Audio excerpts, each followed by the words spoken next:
Hello, thank you for watching my channel today. My name's Sarah and my channel is called Your True Shelf. Today I'm filming my wrap up for February, which is not too late. I guess it's kind of nearly mid-March, but it is what it is. Sometimes life just gets away from us and yes, so it's taken me a little while to film this, but that's fine. So I read 6 books in the month of February, and it just so happens that the lowest rated book is what I read first, and then they got better and better all month just until the last one. So yes, so I'm really looking forward to telling you what I've read, because I read some absolutely great books in February. And the first one that I read was our book club pick for work for obviously February, and it was Case Histories by Kate Atkinson. This is one that I was really excited to get to because I really like Kate Atkinson's work, and also I'd had this on my TBR for a really long time. Having that push to read it was really good because it's been here for a while. This is the first in the Jackson Brodie series, so these are crime books, and I don't usually read crime, but I was not impressed with this book, sadly. So it's about 3 different cases. One is a case from the 1970s where there's a family of children and they go, it's very hot, and they're camping in the garden one night, and one of them goes missing overnight while they were camping and was never found. The second case was of a man who his daughter who was sort of late teens, early 20s, had gone to work with him for the day, and someone had burst into their office and stabbed her, and she died. And then the third case was a woman who appeared to have murdered her husband with an axe after she'd had a baby. So they're the 3 cases, and then Jackson Brodie is this kind of hapless detective, the usual kind of stereotype of divorced and, probably drinking a bit too much, that kind of stereotype detective. And he has to try and solve the cases, and he gets quite involved with all the 3 families, and it's just, I didn't really care that much, and I didn't really like the characters very much, and I felt that it could have been linked in together better. I don't know, I just find like there's all these kind of weird wrap up things and bits that are unbelievable. That really annoys me with crime books, when you're kind of into a story and then it gets unbelievable and you think, I don't believe that any of that would have actually happened, and so therefore it just kind of takes me out of the story. So yeah, so that was a 2.5 star. I won't be carrying on with the series, and I'll be unhauling this book, which I guess is a bonus because you all know that I have a lot of series on the go, and so therefore it's nice to not carry on with the series if I'm not enjoying it. So that was book 1. After that, I listened to an Australian author. So this book was called Home by Larissa Behrendt, and this was a story of an Aboriginal family. So this was following a main character called Garibuli, who is about 7 or 8 when the story begins, and we know that one of her relatives from the future is with her family, and they're going back to the homeland for the family, and they're trying to figure out what happened to their ancestors. And then we go back and hear Garibuli's story. So there was terrible things that happened to the Aboriginal people in Australia, one of which was that white people would go and steal Aboriginal children and send them to these kind of religious schools where they would try and raise them as white and make them speak English and make them practice Christianity and basically try and remove them from all of their culture, which is obviously completely horrific. And Garibuli is one of these children. He gets stolen, so she's really happy where she's growing up. She's got a lovely family, and she has a really close relationship with her brother. And then while her mum is at a market one day buying food, she gets stolen and taken away and taken into service after I think she goes to school first I can't remember actually, maybe she doesn't go to school, maybe she just goes straight into service, and then she is raped by the master of the house and becomes pregnant. She doesn't even realise that she's pregnant because she doesn't have any kind of sex education at all, and she's still a child. And the story kind of goes on from there, and how it follows Garibaldi through her life. It also follows her children. She has 7 children, and it follows her children through their lives as well. And then we kind of come to how this connects up to Candice, who's the woman in present day Australia who's trying to find out about her ancestry. And there are some real extracts from historical articles and things in here, which is so shocking. Like mass murders of Aboriginal people by white people because they felt threatened and things like this. And like you just can't believe that this stuff actually happened. Like, you know it did, but it's so horrific that, like, as you're reading it, you think you just can't get your head around the brutality of it, and it's awful. So it was quite a hard read, but I gave the book 4 stars because whilst I did really care about them and the characters and the family and everything, it was lacking a little bit something for me. And I'm not sure, I think this might be the author's first book. I think.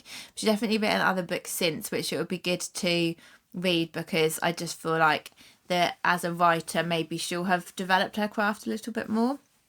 So I would still recommend the book, but I was just like saying a 4-star read for me, which is still a very good rating. And then after that, I thought I really need to move on to happier times, because I've obviously read the crime book followed by a very traumatic history book. And so I decided to read some brighter things. And so I read Maybe This Time by Cara Bastone, which is one of the audio recordings that I always talk about, which are done as plays rather than books, and is always narrated by a cast.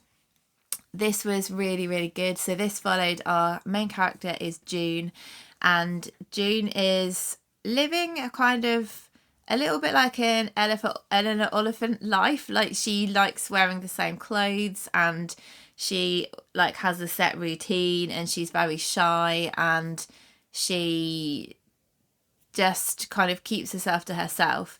And she has a mum who has dementia and is in a care home. So she visits her mum all the time at the care home, and she's working as a teacher at a school.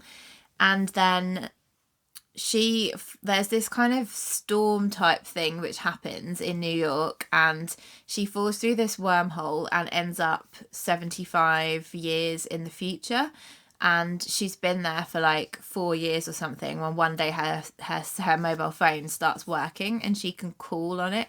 And the only number that she can call is back in the kind of back in the past, which is our present day, when she can call this guy called Mikey, who's a PE teacher at the school where she works. And they don't really know each other very well. They used to be friends as kids, and then they sort of their lives completely parted, and they've only just kind of reconnected as colleagues, but not really reconnected. So his is the only number that she can ring, and he kind of believes her that she's gone through this wormhole and into the future, and he's, by telling him things that are going to happen, and then they happen. So that's how she convinces him. And she's saying, like, you need to befriend June, like herself, but in the present, our present, to stop her from going near the wormhole and falling 75 years into the future, because I want to be back with my mum, and I don't want to be in the future. And so he has to like basically become her friend, and then it's kind of a friends to lovers slow burn. And it's basically like, it's magical realism, but the main focus of the story is the romance rather than the time slip kind of aspect. I always find Cara Bastone's books to be uplifting, and she always has some kind of more serious issue, like she has the issue with June's mum having dementia, but she always writes these really lovely male characters who are great guys and who are very like emotionally intelligent, and I really enjoy the romances. I don't feel like the romances are kind of tropey. There's no kind of third act breakups that always happens in romance, which always really annoys me, and stuff like that. So yeah, I really love Cara Bastone. I've got one of her book, a book by her called Ready or Not, which is an actual book rather than a play to read, which is the first time I'll be reading one of her books rather than listening. But I can't recommend her enough. So that was a 4.5 star for me. Then I had another romance book. So the next one that I had, which I also listened to, is this one, which is The No Show by Beth O'Leary. This was really good. As I said in my last video in my haul, I've been just bought secondhand copies of all of Beth O'Leary's books because I've enjoyed them all so much, and this one just happens to be a hardback. So this is basically, the concept of this one is there's 3 different narrators, one of whom is, what's her name? The actor who plays Luna Lovegood in Harry Potter, whose name escapes me. So she reads one of the parts, which is really cool. So there are 3 women. We meet all 3 of them in the first 3 chapters. One is Siobhan, who is an Irish woman who has her own business, who she's successful as a life coach. One is Miranda, who is a female tree surgeon, and one is Jane, who works in a charity shop and is extremely shy and withdrawn and worried about everything.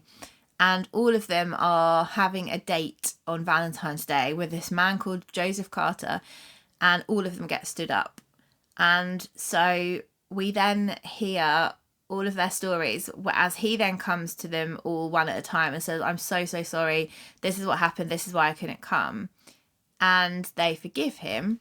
And then we go on with their story. So Joseph with each of these 3 women, and we're thinking, well, what a bastard, because he has 3 girlfriends.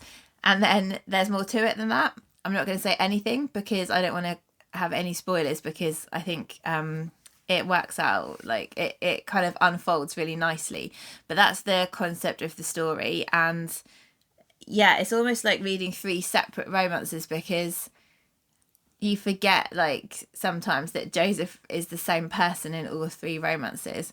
And yeah, it's really good. I really loved it. It's really uplifting, and again covers some serious themes, but overall a happy story which kept me hooked, made me really want to listen, and I really enjoyed it. And I gave that one 4.5 stars as well. My favourite book of the month was one that I would never have read if my best friend hadn't told me to read it. She gave it to me and said, read this. And I didn't read it for ages because the cover is rubbish. So this is the book. It's called It Was Always You by Emma Cooper. The title I don't think is great. The cover I think is pretty rubbish. It looks like a book that I'd find in Tesco's.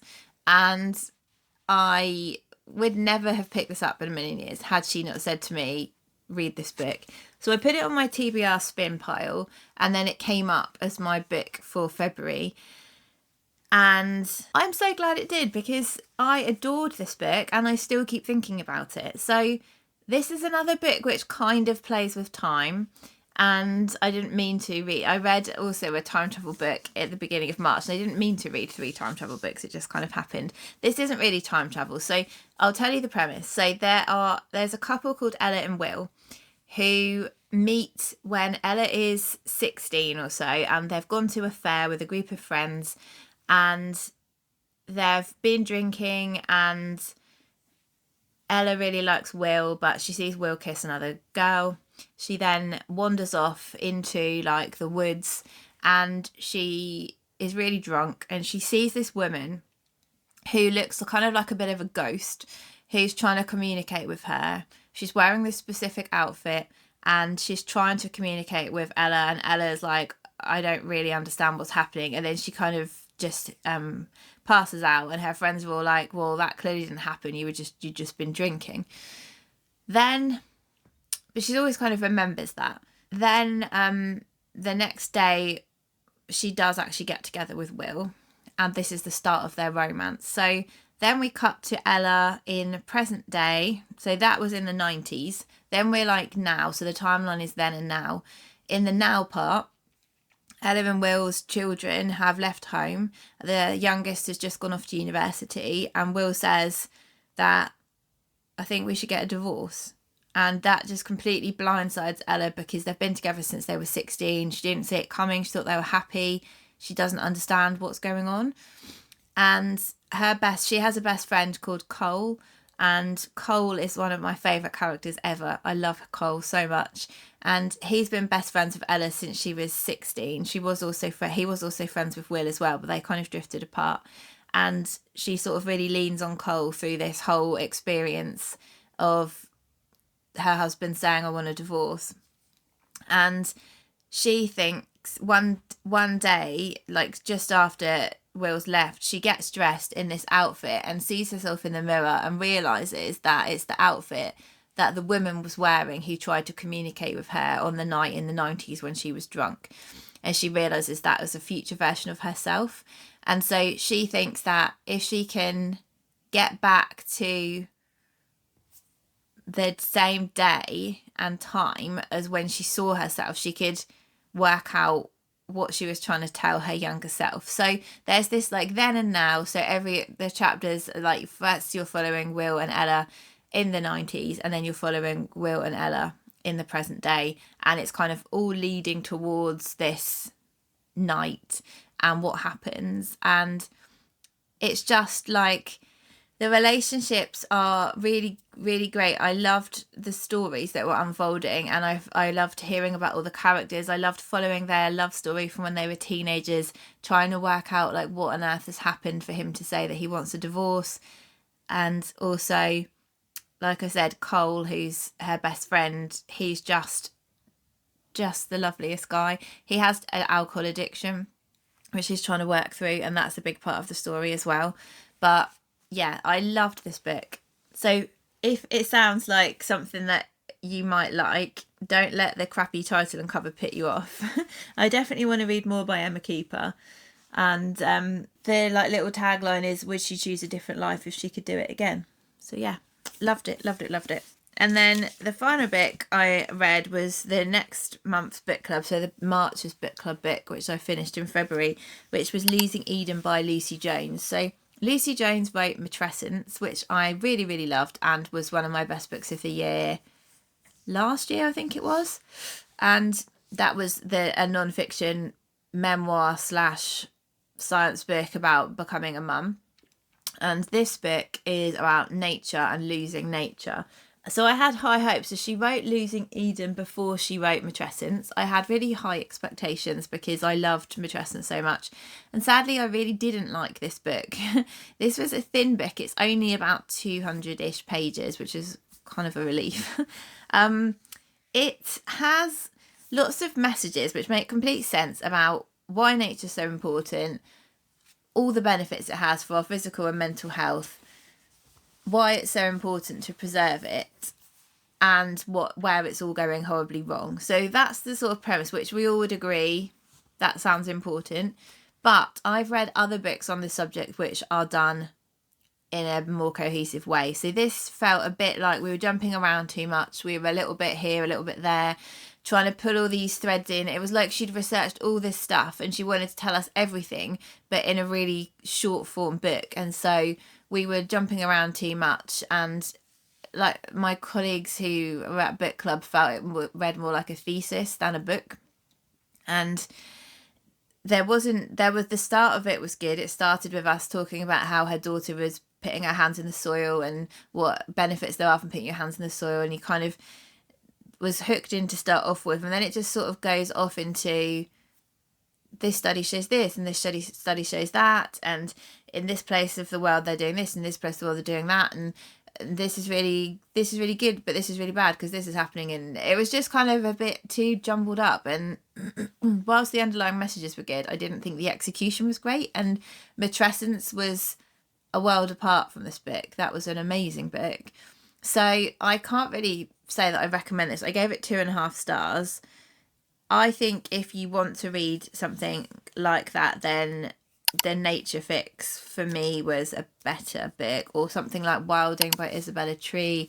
Those kind of books I found to be more well executed, is what I would say. So they're the books that I read for the month of February. I'd love to hear your thoughts. If you've read any of them, please let me know what you thought, or if you'd like to read any of them now, or if you just want to tell me something you read in February which you really enjoyed and that you think I would enjoy. And any chat's good. Any chat in the comments is always welcome. And thank you very much for watching. I hope that you have a lovely week, and I'll speak to you all soon. Bye.